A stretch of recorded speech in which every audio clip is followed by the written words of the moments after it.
భోగి అందరికీ. ఎలా ఉన్నారు అందరూ? Welcome to my channel life of Dibbu. నేను యాక్చువల్గా మా అత్తమ్మ వాళ్ళ విలేజ్లో ఉన్నాను. ఈరోజు భోగి అనమాట. సో సెలబ్రేట్ చేసుకుంటున్నాం. ఎలా సెలబ్రేట్ చేసుకుంటామో వితౌట్ ఫిల్టర్ నేను రా వీడియోస్ అన్నీ తీసి ఎడిట్ చేసి నేను వ్లాగ్ అయితే అప్లోడ్ చేస్తాను. ప్లీజ్ చూసేయండి. అండ్ నేను ఇలాగ వ్లాగ్ తీయడం ఇదే ఫస్ట్ టైం. అండ్ ఇప్పుడు నేనైతే రెడీ అయిపోయాను. హెడ్ బాత్ చేసుకున్నా. హెయిర్ కొంచెం వెట్ ఉంది. నా డ్రెస్ బాగుంది కదా, పింక్ కాటన్ అనమాట. అండ్ ఇయర్ రింగ్స్ నేను మా చెల్లి దగ్గర దుబ్బేశాను. మా అత్తమ్మ వాళ్ళ విలేజ్ పేరు దత్తిరాజర్ అనమాట. ఇది చిన్న విలేజ్ కానీ చాలా బ్యూటిఫుల్గా ఉంటుంది. నేను మీకు ఒకసారి చూపిస్తా, చూడండి. బాగుంది కదా, బ్యూటిఫుల్గా, చాలా పీస్ఫుల్గా ఉంటుంది. ఎప్పుడు అల్లరిలా ఉంటుంది అనమాట. ఇల్లులన్నీ కూడా దగ్గరగా మంచిగా ఉంటాయి. ఇది యాక్చువల్గా చిన్న విలేజ్, బట్ చూడడానికి చాలా బాగుంటుంది, బ్యూటిఫుల్గా ఉంటుంది. చెట్లు, ప్లాంటేషన్, గ్రీనరీ అంతా చాలా ఎక్కువ ఉంటుందన్నమాట. నేను ప్రెజెంట్ మా అత్తమ్మ వాళ్ళ టెర్రస్ మీదకి వచ్చాను వీడియో షూట్ చేయడానికి అని చెప్పి. నాకు తెలీదు వీడియో ఎలా టర్న్ అవుట్ అవుతుందో, బట్ జస్ట్ నేను వితౌట్ ఎనీ ఎడిట్స్ రా వీడియో షూట్ చేద్దామని, న్యాచురల్గా చూపిద్దామని అయితే ఇలా చేస్తున్నాను. ఈరోజు మేము మా అత్తమ్మ వాళ్ళ ఊర్లో ఉన్న ఫేమస్ శివ టెంపుల్కి వెళ్తున్నాం, శివుడి గుడి. ఆ టెంపుల్ ఎందుకు ఫేమస్ అంటే ఈరోజు వచ్చేది చాలా ఇయర్స్ తర్వాత వస్తుందంట. లైక్ పౌర్ణమి ప్లస్ మండే, సోమవారం ప్లస్ ఉగాది, ఇలా చాలా ఒక 3-4 కలుస్తున్నాయన్నమాట. సో ఈరోజు చాలా స్పెషల్ అంట. ఇది చాలా ఇయర్స్ తర్వాత వస్తుందంట. మళ్ళీ ఇది 2050లో అలా రావచ్చు. సో నేనైతే టెంపుల్కి వెళ్తాను, అక్కడ కూడా వీడియో తీస్తాను, అది కూడా అటాచ్ చేస్తా. మీరు చూసేయండి. మీరు దేవుడికి మంచిగా మొక్కేసుకోండి. వన్స్ అగైన్ అందరికీ హ్యాపీ భోగి. అత్తమ్మ వాళ్ళ ఇంట్లో నొయ్యి కూడా ఉంది, వెల్. ఇది మనకి సిటీస్లో ఎక్కువ ఉండదు కదా, విలేజ్ కాబట్టి ఇక్కడ ఉంది. నేను అది కూడా చూపిస్తాను.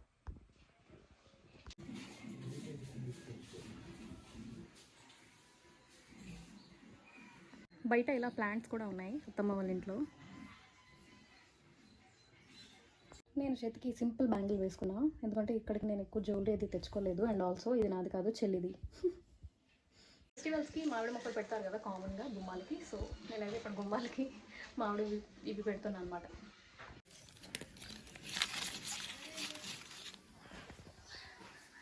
అత్తమ్మ వాకిల్లో మంచిగా ముగ్గు పెట్టారు, చూపిస్తా. సింపుల్ ముగ్గు బాగుంది కదా, పసుపు కుంకుమ పెట్టారనమాట. మధ్యలో ఫ్లవర్ కూడా పెట్టారు, చామంతి పువ్వు. ఇది ఒక టెంపుల్ అనమాట. ఇది శ్రీ పైడి తల్లి అమ్మవారి టెంపుల్. ఇక్కడ అమ్మవారు వెలిసింది. సో ఇది ఇలానే ఉంచారు. ఇక్కడ చెట్లు ఇవంతా ఇలా ఉంటుందన్నమాట. ముందైతే ఇంట్లోనే మంచిగా పూజ చేసేసుకున్నాం. తర్వాత శివాలయంకి అయితే బయలుదేరిపోయాం మొత్తం ఫ్యామిలీ అందరం కలిసి. టెంపుల్ స్టార్టింగ్లో ఇలా హనుమంతుడి విగ్రహం ఉంటుందన్నమాట. దీని పక్కనే ఒక సిమిలర్లో సేమ్ లైన్లో విష్ణుదేవుడి విగ్రహం ఉంటుంది. దీని తర్వాత సాయిబాబా విగ్రహం ఉంటుందన్నమాట. ఇవి 3 టెంపుల్స్ స్టార్టింగ్లో ఉంటాయి. ఆ తర్వాత మెయిన్ గోపురం ఉంటుంది. సో టెంపుల్ మొత్తం ఇలా గ్రీన్గా చాలా స్పేషియస్గా ఉంటుందన్నమాట. నెక్స్ట్ లాస్ట్లో టెంపుల్ ఎండింగ్లో శివలింగం ఉంటుందన్నమాట. ఇక్కడ అందరూ కొబ్బరికాయలు కొట్టి అభిషేకం అదే చేస్తుంటారు. ఇక్కడైతే నేను ఫస్ట్ మొక్కేసుకున్నా. ఆ తర్వాత కొంచెం ముందుకు వస్తే నాగదేవత పుట్టలా ఇలా రెడీమేడ్గా తయారు చేసి ఉంచారనమాట. జస్ట్ ఆర్టిఫిషియల్దే, బట్ చూడడానికి చాలా బ్యూటిఫుల్గా ఉంటుంది. దీని తర్వాత టెంపుల్ బ్యాక్ సైడ్ ఇలా మొత్తం చెట్లు అవన్నీ ఉంటాయన్నమాట. ఆ తర్వాత మేమైతే పూజ దగ్గరికి వచ్చేసాం. చాలామంది ఉన్నారు, ఎందుకంటే భోగి కదా. సో అందరూ అర్చన అవి చేయించుకుంటున్నారనమాట. టెంపుల్కి రైట్ సైడ్లో ఇలా తులసమ్మ కూడా పెట్టి ఉంటుంది. నేనైతే ఫస్ట్గా ప్రదక్షిణలు చేసేసాను మొత్తం టెంపుల్. ఆ తులసమ్మ చుట్టూ కూడా చేస్తారనమాట. టెంపుల్ దగ్గర స్టార్ట్ అయ్యి తులసమ్మని ఇంక్లూడ్ చేసి చేస్తారు. లోపలికి వెళ్ళాక పూజారి గారు పూజ అయితే స్టార్ట్ చేశారు. మాకన్నా ముందు చాలామంది ఉన్నారు, వాళ్ళందరూ పూజ చేయించుకుంటున్నారు. మేము కొంతసేపు వెయిట్ చేశాక మా టర్న్ వచ్చింది. సో మేము కూడా మంచిగా పూజ చేయించేసుకున్నాం పంతులు గారి దగ్గర. సో టెంపుల్ బయట లెఫ్ట్ సైడ్ ఇవన్నీ ఇలా ఉంటాయి అనమాట. ఇక్కడ ఉన్న చెట్టుకి చాలామంది దారం కట్టి మొక్కుకుంటారనమాట. ఏమైనా కోరికలు ఉన్నా అలా తీరుతాయని చెప్పి నమ్ముతారనమాట. సో టెంపుల్ మొత్తం అయితే ఇలా ఉంది. చాలా స్పేషియస్ అండ్ చాలా బ్యూటిఫుల్గా ఉంటుంది ఈ టెంపుల్ అయితే. సో టెంపుల్లో మంచిగా మొక్కేసుకున్న తర్వాత నేనైతే బయటకు వచ్చేసాను. ఇంటికి మళ్ళీ స్టార్ట్ అయిపోయాం. రిటర్న్లో వెళ్తున్నప్పుడు బయట ఇలా ఒక దగ్గర మొత్తం ఈ చిన్నపిల్లలు ఆడుకునేవి ఇవన్నీ పెట్టి అమ్ముతున్నారనమాట. ఒక 2-3 ప్లేసెస్లో పెట్టారు. నేను వీడియో అయితే ఒక దగ్గర తీసాను. ఇవన్నీ చూసుకున్న తర్వాత ఇంటికి వచ్చేసాం. అత్తమ్మ బ్రేక్ఫాస్ట్లోకి ఇడ్లీ రూబు రొట్టెలు అవి చేశారనమాట. పైన నీట్గా జీలకర్ర ఇంకా ఆనియన్ వేసి గార్నిష్ చేశారు, దాంతోపాటు పల్లీ చట్నీ. అదైతే ఇంకా వేడి వేడిగా తినేసాం, ఎందుకంటే ఫాస్టింగ్తో వెళ్ళాం కదా టెంపుల్కి, సో ఆకలేస్తుంది చాలా. సో వచ్చిన వెంటనే బ్రేక్ఫాస్ట్ అయితే మంచిగా కానిచ్చేసాను. నెక్స్ట్ ఇంకా లంచ్ ప్రిపరేషన్స్ కూడా స్టార్ట్ చేసుకున్నాం అనమాట. లంచ్లోకి కాలీఫ్లవర్ గ్రేవీ కర్రీలో చేసుకున్నాం, అండ్ దొండకాయ ఫ్రై అండ్ టమాటో పప్పు. ఇవి లంచ్ అనమాట. యాక్చువల్గా ఈ వీడియోలో మా చెల్లి మిస్ అయింది, తను మా మమ్మీ వాళ్ళ ఇంటికి వెళ్ళింది అనమాట. లేకపోతే చెల్లి నేను ఉంటే ఇంకా డబుల్ ఫన్ ఉంటుంది ఫెస్టివల్స్ అయితే. సో చెల్లి నేను ఒకే ఇంట్లో మ్యారేజ్ చేసుకున్నాం అనమాట, లైక్ బ్రదర్స్ని మ్యారేజ్ చేసుకున్నాం. సో మేమిద్దరం చాలా క్లోజ్గా మంచిగా ఉంటాం.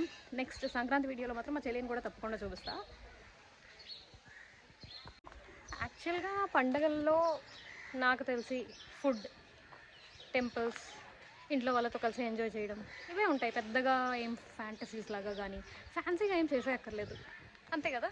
సో మళ్ళీ అందరికీ ఉగాది శుభాకాంక్షలు.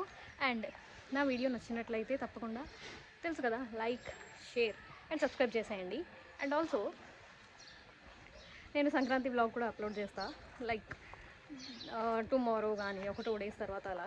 నేను యాక్చువల్గా వీడియో కొంచెం ఎడిటింగ్ పెద్దగా లేకుండా, ఫిల్టర్స్ లేకుండా నార్మల్గా ఎందుకు చేశానంటే జస్ట్ ఆ ప్యూర్ విలేజ్ వైబ్స్ చూపించడానికి అనమాట.